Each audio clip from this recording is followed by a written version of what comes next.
I'm Cody Weddle in Caracas, Venezuela. Recently, we learned that the price of petroleum has fallen to nearly 5-year record lows, falling under $50 per barrel. Now, while gas consumers in some countries are celebrating that news as they go to the pump, in oil-producing countries like here in Venezuela and Russia and others, the fall in oil prices means huge drop in revenues.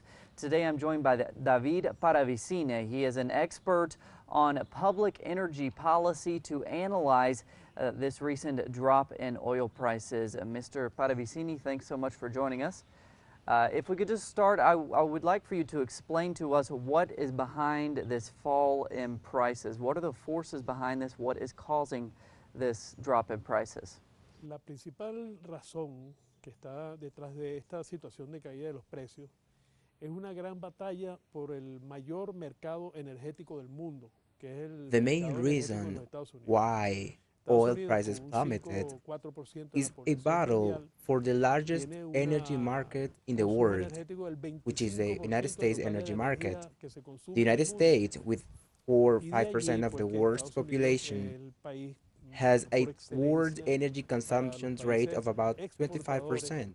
de petróleo o de gas, That is para why realizar sus mercados. the Este United States mercado is, hasta par hace excellence, 4 o an 5 años estuvo important market estable. for the oil No and obstante, gas que era una preocupación producing para los Estados countries. Unidos el tema This de la market was dependencia an de stable la market 4 or 5 importación de years petróleo, ago. sobre todo del Medio Oriente. However, the United Tanto es States así was que concerned la about campaña how electoral del dependent presidente Obama, they were from su primera oil campaña para imports, su primer periodo, mainly fue una oil coming from the al Middle lado de East. las políticas que eran el And it is Medicare, so that during President Barack de Obama's los seguros, electoral campaign, el tema de the la electoral campaign for inmigración, his first term, también he planteó el addressed tema de policies la such as seguridad y la Medicare, soberanía energética y the se interest planteó issue, la sustitución as well del as petróleo, de la migration. exportación de He petróleo also del addressed mundo árabe, energy sobre todo, ¿no?, del security Medio Oriente. and sovereignty En aquel to momento se replace refirió más como a las energías oil alternativas, imports habló coming de from eólica, the Arab world, inclusive no había mainly the Middle sucedido el East. tema de Japón, el tema de In that el opportunity, he talked desastre este about atómico de alternative planteo en energy, Japón, wind atómico, energy. e In inclusive pues fact, habló de un the incremento situation de in esta Japan had not bueno, taken resultó place. ser que The en Estados nuclear Unidos, a partir de los disaster in últimos 4 Japan, años o 5 años, se desarrolló and he talked una about increasing nuclear energy explotación de production. crudos no convencionales y que Well, it con un transpired that in the extraordinario United apoyo no States, in the solamente last de 4 or 5 inversores years, financieros, digamos, de riesgo, non-conventional sino también con un oil apoyo importante, was claro y started to be definido por developed parte del and presidente de los exploited. Estados Unidos, del This gobierno de los Estados situation Unidos. was supported Esto by originó financial que en sector, estos últimos and años also there was países a con un clear mercado sólido y support by the firme en United los States Estados Unidos, como el president, caso de Arabia the Saudita, United States government. perdiera casi un 60 o un This 70% led de sus that exportaciones a los in the Estados last Unidos. 5 years, Nigeria countries perdiera el with a 100% sound del total de market sus in the United States, exportaciones such as y Saudi así otros Arabia, países, sobre lost todo, y 60 otras or grandes empresas 70% of como their la exports in the ExxonMobil, United States. los Nigeria lost Texaco, que 100% of their perdieron imports to parte the de United su States, mercado and so on. There were interno de los also Estados major Unidos. companies such as Este es el ExxonMobil and origen Chevron de esta Texaco. batalla. Eso comenzó, They also digamos, lost part of de the una señal United clara de States enfrentamiento o de domestic market. cómo se iba a resolver el conflicto That is the origin of this entre estas battle, a tendencias dentro clear del mundo energético. demonstration of how En el the mes de julio, conflict that cuando Arabia existed Saudita anunció within unilateralmente these una tendencies disminución del 10% in the del energy precio del market petróleo en las was costas del going to Pacífico. be solved. In Específicamente lo June, anunció de esa when manera Saudi y Arabia además explicó las unilaterally razones. announced Dijo, a hemos perdido 10% decrease in 580 mil oil barriles en el prices mercado in the estadounidense Pacific y no shores. estamos dispuestos They a announced ceder ese that, and espacio y vamos a luchar por él. Y de ahí se they explained the desencadenó reasons. They una said they had lost gigantesca batalla. Después de ese 580,000 10% barrels hubo 10% más que son in caídas, the United States son market, and we're not willing to give decisiones up that market, they unilaterales de said. Arabia We're going Saudita to y fight de for los it. países That triggered an enormous battle.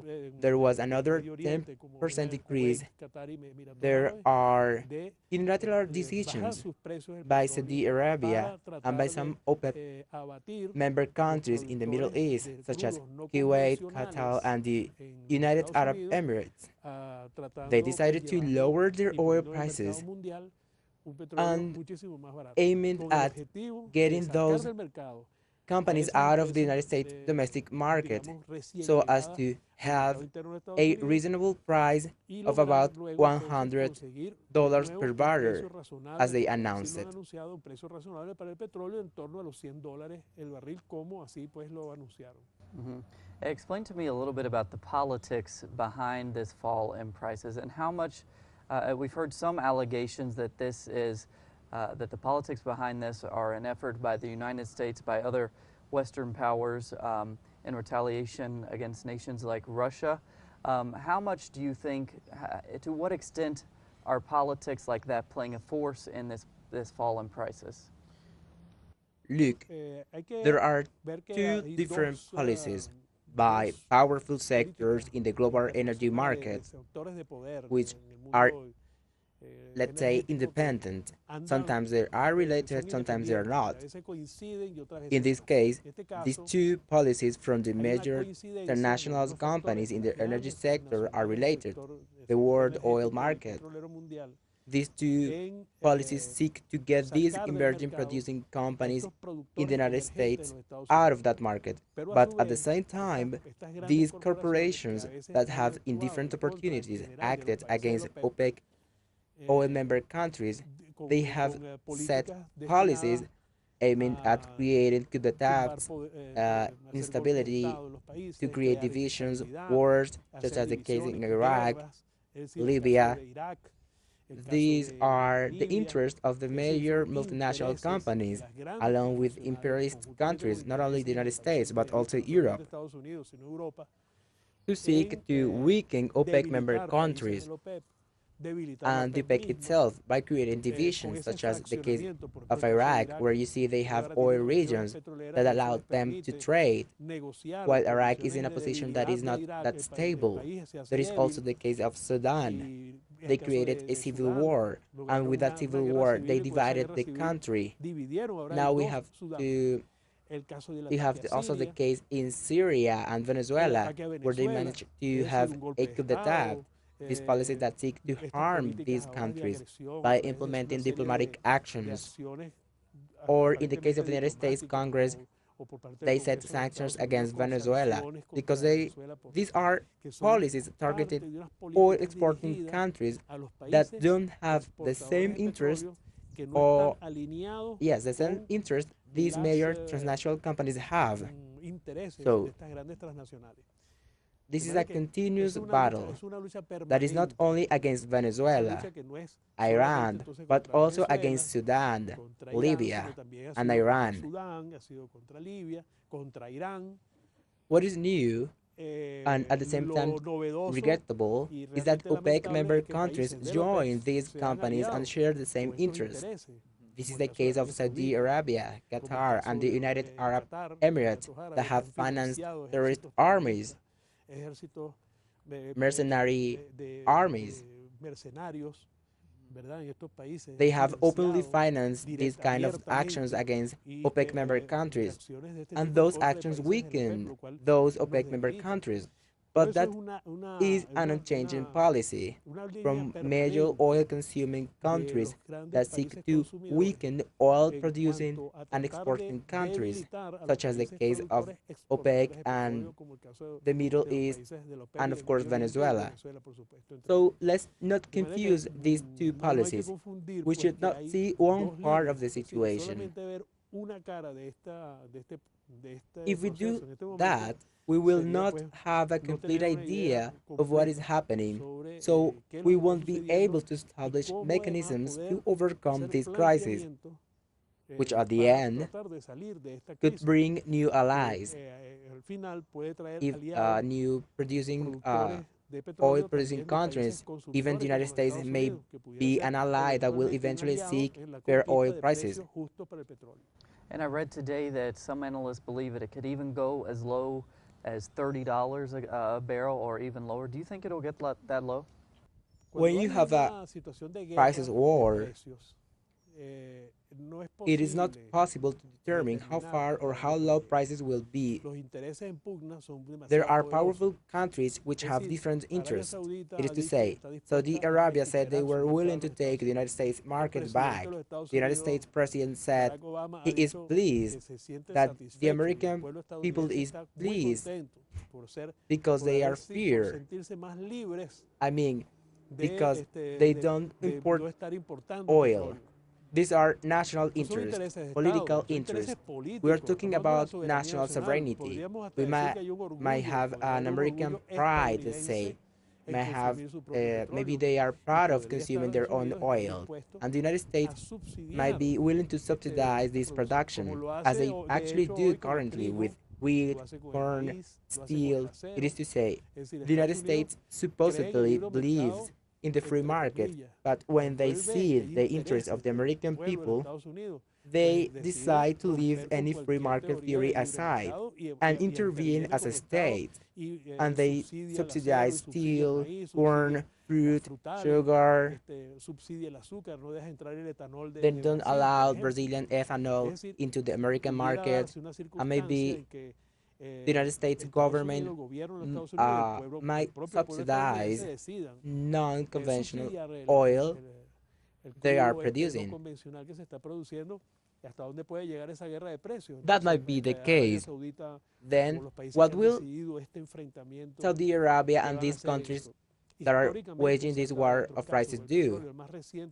Well, we had some other situations historically. In 1998, 1999, we have a situation in which OPEC member countries believed that the important thing was to increase volume and not to defend prices. And then there was a battle that started that sought to secure markets with massive production. That is why prices plummeted. We have to remember that there was a time when OPEC oil prices reached $10 per barrel and Venezuelan oil reached $8 per barrel. Historically, that was the lowest price of Venezuelan oil production. In the late 90s. Yes, in late 90s, 1999, 1998. How can we foresee what is going to happen? What will the United States government do? What will the Republicans do in light of this policy that seems to be a Democrat policy? It remains an enigma. We don't know how far will the Arab countries will go. They still can profit from the current price, but state budget, as you previously asked, their national budget is based on $60 per barrel, and now oil prices are about $50 per barrel, and it continues to decrease. Could Saudi Arabia and other Arab countries maintain their safe economy and their budget and oil revenues with these oil prices? They deeply depend on oil. They are not diversified economies. It's a question that is difficult to respond. And speaking of that fall in prices in the late 90s, it is, like you said, it's not the first time we've seen a major plunge in prices. How does this recent fall in prices that we're seeing right now currently compare to previous ones in the late 90s or others? Firstly, we have a similarity in the way OPEC member countries divided when it comes to their policies. At that time, there was a competence among OPEC member countries such as Saudi Arabia, Venezuela. Countries such as Ecuador withdrew from OPEC. There was an internal division. There were countries that purposely tried to end OPEC. Currently, we have a similar situation.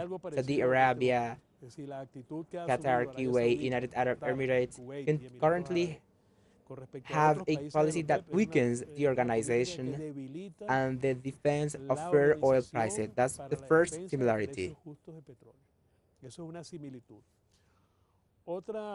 Another similarity is the alliance between major international companies and some oil exporting countries, such as the alliance ExxonMobil has with Saudi Arabia and Aramco and other oil producing and exporting countries.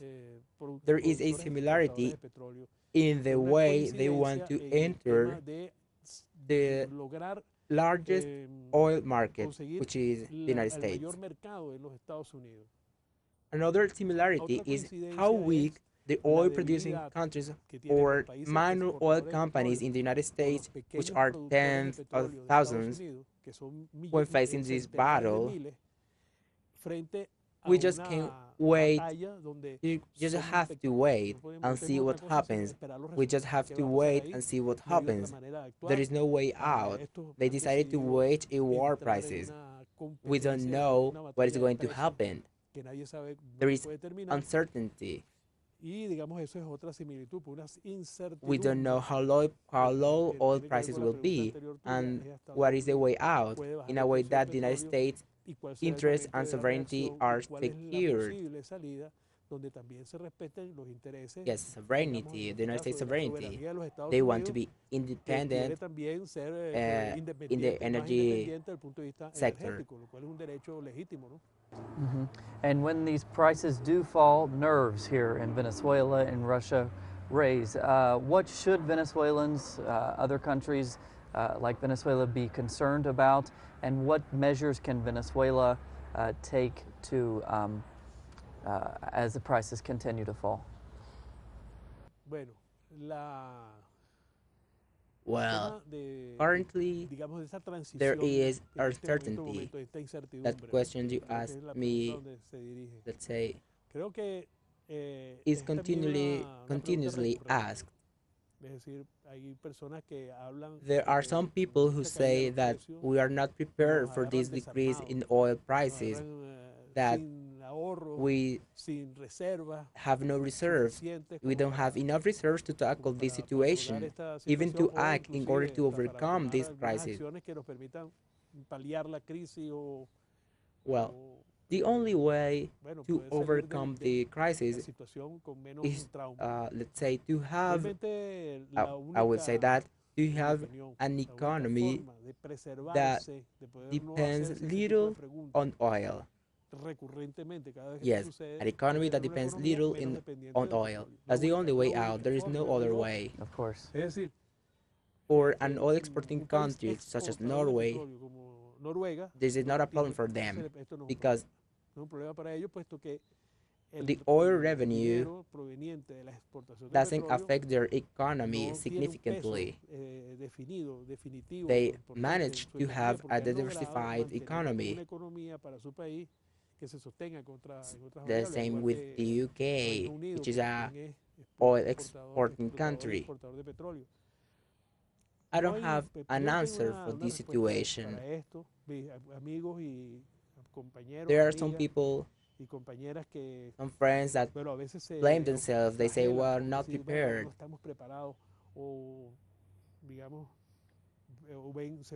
Yes, they say they are not prepared. I think that is the best moment, the best opportunity the Venezuelan people have had to face this situation. Because for the first time in our history, more than 40,000, more than 100 years of oil exploitation, we have a population that is organized in communities, and I have heard who have heard President Chavez address, and this is a problem that we have to solve. More than 40,000 community councils, more than 2,000 communes, more than 1,000 of them are already legal communes. They all know we have to be productive. So this is the first time in the Venezuelan history that this price crisis not only will be solved by institutions such as the Central Bank, the Ministry of Commerce, but also by the people. There is a people that is thinking how to solve the situation of production of goods and services, and also national policies issued by President Nicolas Maduro, who have government meetings with the community councils, government meetings with the communes, government meetings with the labor class, agriculture organizations. That's the way out of crises such as this, in a different ways. And what about the economy for the major oil-consuming countries? We've seen in U.S. news that it favors the U.S. economy. Obviously, gas consumers, when they go to the gas pump to fill up, they enjoy those low prices. But to what extent is it actually good for those economies, and what negative effects could it bring to those economies? Well, that's another situation when we talk about similarities and differences between the oil prices in the late 90s and the current crisis. This question is related to that. There is oil prices instability right now. In the past, in late 90s, 1998, 1999, there was a profound crisis in oil-consuming countries. There was instability, lack of access to oil. They were also producing countries which couldn't produce that much, and that affected some refineries because the energy market, regards with oil, their production is related to also to byproducts. That on the one hand. On the other hand, for example, in Europe, there are some other factors because which are related with their revenues and the taxes they have on gasoline sales. So such a case of England, a liter of gasoline costs €1. Sorry, a liter of gasoline costs £2, out of which 80% of them are taxes. If oil prices decrease half from $100 to $50, what will happen with revenues coming from gasoline sales? So they are so depending on oil. That's the same in Italy, Spain, and all these countries where they have their just policies. They have high taxes related to gasoline consumption, which is not the case in the United States, which is about 30%. That is a high, those are high taxes, somebody will say, but when we compare those taxes to Europe, that's nothing. So low prices not only affect oil exporting countries, but also oil consuming countries because of instability and lack of access to products. So also social conflicts, and also instability in oil market because that's a war. You can benefit just one day. Maybe you benefit today, but you don't know what happens tomorrow. Well, Mr. Paravicini, thank you so much for your analysis, and we may continue to check with you as the situation continues to develop. From Caracas, I'm Cody Weddle. We hope you will join us again next week.